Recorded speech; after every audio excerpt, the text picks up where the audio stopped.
North Korea has once again launched missiles this morning, less than a week after its last missile test. Now, one of the two missiles fired today appears to have been a failure. Bae Eun-ji reports.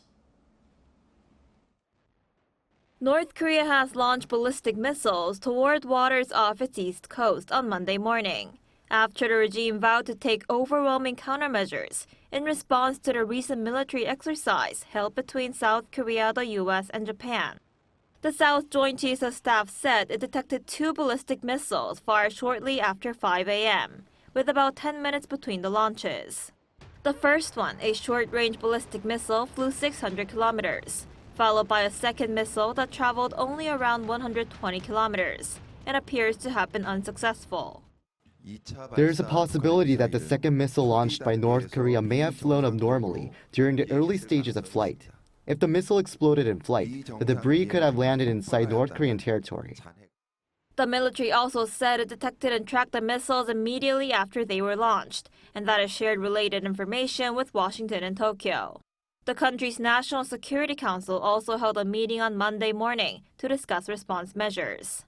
Monday's missile launches come less than a week after the North claimed to have successfully tested a missile carrying multiple warheads, which the South and the U.S. assessed was a failure after the missile exploded soon after it took off. Last week, South Korea, the U.S., and Japan carried out their first multi-domain military exercise in waters south of Jeju Island. The large-scale joint military drills named Freedom Edge involve nuclear-powered aircraft carrier, the USS Theodore Roosevelt, as well as Navy destroyers and fighter jets.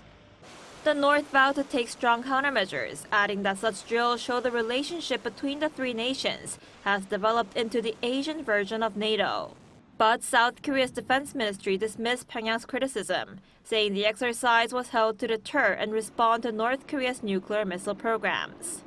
It also called on the North to return to talks and look after its citizens, rather than focusing on illegal nuclear missile development. The three countries have had combined maritime and aerial drills before, but the latest exercise was the first one held across multiple domains, including air, maritime, underwater, and cyberspace. Meanwhile, a plenary meeting of North Korea's ruling party has been taking place in Pyongyang since last Friday. North Korean officials at the meeting were seen wearing a pin with a portrait of Kim Jong-un for the first time, as part of the regime's latest efforts to strengthen the power of its third-generation leader.